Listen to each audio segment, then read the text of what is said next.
मुश्रीफ साहेब आमच्या मंत्रिमंडळाच्या बैठकीत रोज सांगायचे की लवकर तारीख घोषित करा, कोणी कर्जच भरत नाही. आमच्या कोल्हापूर बँकेमध्ये रेग्युलर कर्ज भरणारे लोक होते, पण कोणी कर्जच भरत नाहीये. तारीख घोषित झाली, बरोबर भरले सगळ्यांनी, नंतरच्या लोकांनी आपल्याला शेतकऱ्याला तर कर्जमाफी द्यायचीच आहे, पण सोबत बँकिंग सिस्टीम करता काही शिस्त लावणं हे देखील गरजेचं आहे. म्हणून अशा पद्धतीची शिफारस ही त्यामध्ये आली. आता मी तुम्हाला पुन्हा सांगतो की आपण जर बघितलं तर पहिले आम्ही 17 मध्ये छत्रपती शिवाजी महाराज शेतकरी सन्मान योजना केली, ज्याच्यामध्ये जवळपास त्या ठिकाणी 44 लाख शेतकऱ्यांना आपण मदत केली. त्यात 24 लाख शेतकऱ्यांना कर्जमाफीची योजना होती. 4.27 लाख शेतकऱ्यांनी एकवेळ समझोता केला. 14,89,000 शेतकऱ्यांना आपण प्रोत्साहनपर पैसे दिले. आणि मग जेव्हा महात्मा ज्योतिराव फुले शेतकरी कर्जमुक्ती योजना आली, त्यावेळी रोहित पवारजी, आपली माहिती चुकीची आहे, 2017च्या योजनेमध्ये लाभ मिळालेल्या, म्हणजे छत्रपती शिवाजी महाराज योजनेत लाभ मिळालेल्या शेतकऱ्यांना 2019च्या कर्जमाफी योजनेतनं वगळण्यात आलं, देण्यात नाही आलं, हे वगळण्यात आलं. त्यामुळे या ठिकाणी 17ला लाभ मिळालेल्या शेतकऱ्यांना महात्मा ज्योतिराव फुले कर्जमुक्ती योजनेत लाभ मिळालेला नाही, त्यांना वगळलेला आहे. म्हणून आपल्याला मिळालेली माहिती वस्तुस्थिती दर्शक नाही आहे. एवढंच नाही, 2008 साली देशामध्ये कर्जमाफी झाली, त्यानंतर 9 मध्ये आपण आणली महाराष्ट्रामध्ये, 8 नंतर. आता 9 मध्ये देखील आपण ज्यावेळेस आणली त्यावेळेस 8च्या माफीमध्ये जे समाविष्ट होते त्यांना आपण वगळलं आणि इतरांना आपण 20,000पर्यंत त्या ठिकाणी मदत केली. मर्यादा जी होती ती 20,000ची मर्यादा होती. जवळपास 34 लाख शेतकऱ्यांना 4,000 कोटी रुपये आपण 2009 साली दिले होते. आणि म्हणून हे काही पहिल्यांदा झालेलं नाही आहे. या प्रत्येक वेळी लगतची जी कर्जमाफीची योजना आहे त्या कर्जमाफीच्या योजनेतल्या जे पात्र झाले आणि ज्यांना लाभ मिळाला त्यांना वगळण्यात आलेलं आहे. आणि आपण जर बघितलं तर याच्यामध्ये परतफेडीच्या संदर्भातही हे जे टाकण्यात आलं की 2026 आणि 27ला पैसे परत केले पाहिजे, याच्या मागचा उद्देश हाच होता की आपण ज्यांना प्रोत्साहन देतोय, प्रोत्साहन घेत असताना त्यांनी पुढे नीट कर्ज भरलं पाहिजे, या दृष्टीनं आपण या ठिकाणी अशा पद्धतीची योजना केली होती. मला खरं म्हणजे मी तिन्हीचा चार्ट या ठिकाणी तयार केलेला आहे. आपल्या लक्षात येईल आत्तापर्यंतच्या योजनांमधली सगळ्यात मोठी योजना ही यावेळची कर्जमाफीची योजना आहे. टाळ्या याच्यानंतर वाजवा, टाळ्या याच्यानंतर वाजवा.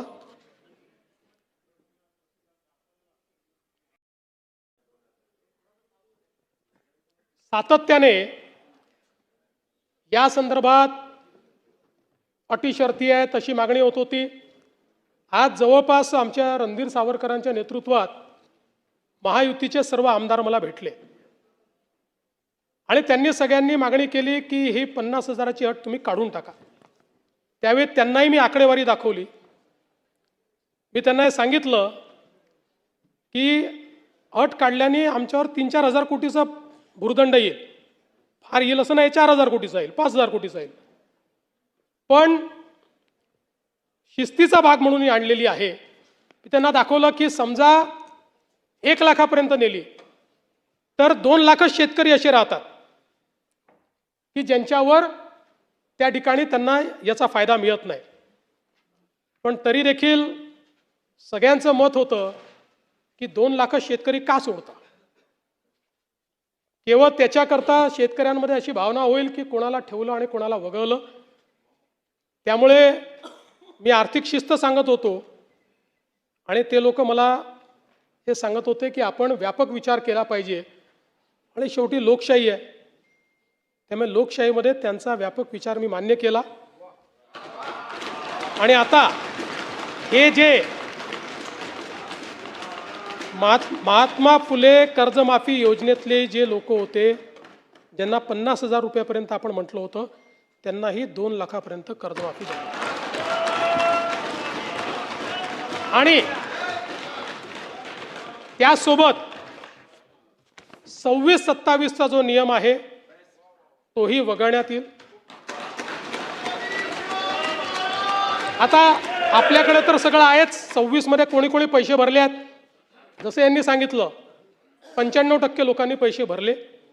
त्यामुळे आता त्याच्या आधीच्या 3 वर्षातले कुठलेही 2 वर्ष ज्यांनी रेग्युलर भरलेले आहेत ते सगळे लोक याकरता पात्र होतील. पुन्हा सांगतो, पहिल्यांदा राज्य सरकारने हा निर्णय घेतलाय. यापूर्वी कधीही असा निर्णय झालेला नाही.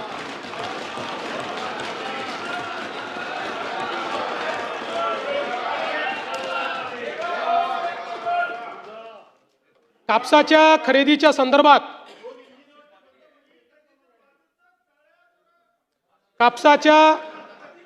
खरेदी संदर्भातही 7,710 प्रति क्विंटल या आधारभूत किमतीवर आपण 136 लाख क्विंटल कापूस खरेदी केलाय आणि त्याकरता 10,883 कोटी रुपयाची चुकारे हे त्या ठिकाणी दिलेले आहेत.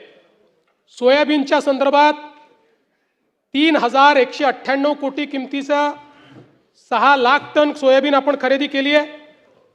कांद्याच्या संदर्भात जवळपास 14,687 मेट्रिक टन कांदा खरेदी केलाय आणि कांद्याचा खरेदी दर आपण 2125 केल्यामुळे आता बाजारामध्ये तो 2500 ते 3,000 इथपर्यंत पोहोचलेला आहे.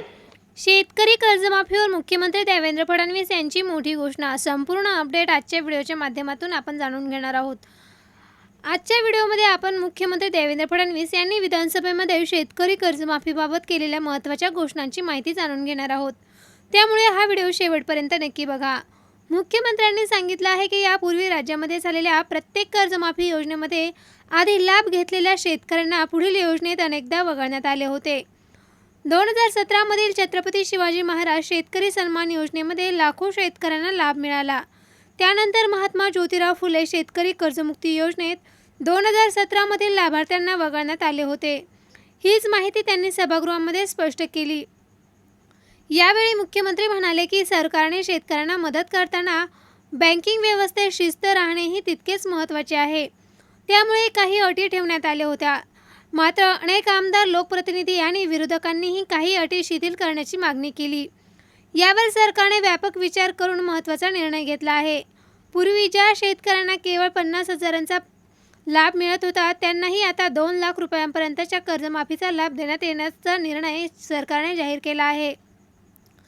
तसेच 2026 आणि 27 मधील काही अटींमध्ये शिथिलता देण्यात आली असून सलग वर्षाऐवजी ठराविक कालावधीमधील कोणतीही 2 वर्ष नियमित कर्जफेड केलेल्या शेतकऱ्यांनाही पात्रतेत समाविष्ट करण्याचा निर्णय घेण्यात आलेला आहे. मुख्यमंत्र्यांनी दावा केला की आतापर्यंतच्या योजनांमध्ये ही सर्वात मोठी कर्जमाफीची योजना ठरली आहे. त्यामुळे अधिकाधिक शेतकऱ्यांना लाभ मिळावा हा सरकारचा उद्देश असल्याचे त्यांनी स्पष्ट केले. त्यानंतर त्यांनी कापूस, सोयाबीन आणि कांदा खरेदीबाबतही माहिती दिली. आधारभूत किमतींवर मोठ्या प्रमाणात कापूस आणि सोयाबीन खरेदी करण्यात आली असून त्याचे पैसे सुद्धा शेतकऱ्यांना देण्यात आल्याचे त्यांनी सांगितले आहे. कांद्याच्या खरेदीमुळे बाजारभावालाही आधार मिळाल्याचा दावा करण्यात आला. या दरम्यान कर्जमाफीच्या निधीबाबत सुरुवातीला 30 जूनपर्यंत रक्कम जमा होईल असे सांगण्यात आले होते. त्यानंतर काही शेतकरी पात्रतेच्या बाहेर राहत असल्याने नियमांमध्ये बदल करण्यात आले आणि प्रक्रिया पुढे ढकलण्यात आली. आता सुधारित निकषांनुसार पात्र लाभार्थ्यांच्या खात्यामध्ये टप्प्याटप्प्याने रक्कम जमा करण्याची प्रक्रिया सुरू होणार असल्याची माहिती समोर येत आहे. मात्र शेतकरी बांधवांनो, कर्जमाफीची रक्कम नेमके कोणत्या दिवशी खात्यामध्ये जमा होणार आहे याबाबत सरकारकडून अधिकृत आदेश किंवा यादी जाहीर झाल्यानंतरच अंतिम माहिती निश्चित मानावी. तुमचे मत काय आहे? सरकारचा हा निर्णय सर्व शेतकऱ्यांसाठी फायदेशीर ठरेल का? तुमचे मत आम्हाला कमेंटमध्ये नक्की कळवा. व्हिडिओ आवडला असेल तर लाईक करा, शेअर करा आणि अशा शेतकरी योजनांच्या अचूक व ताज्या माहितीसाठी आमच्या चॅनलला सबस्क्राईब करा. चला तर भेटूया नवीन व्हिडिओमध्ये नवीन अपडेटसह.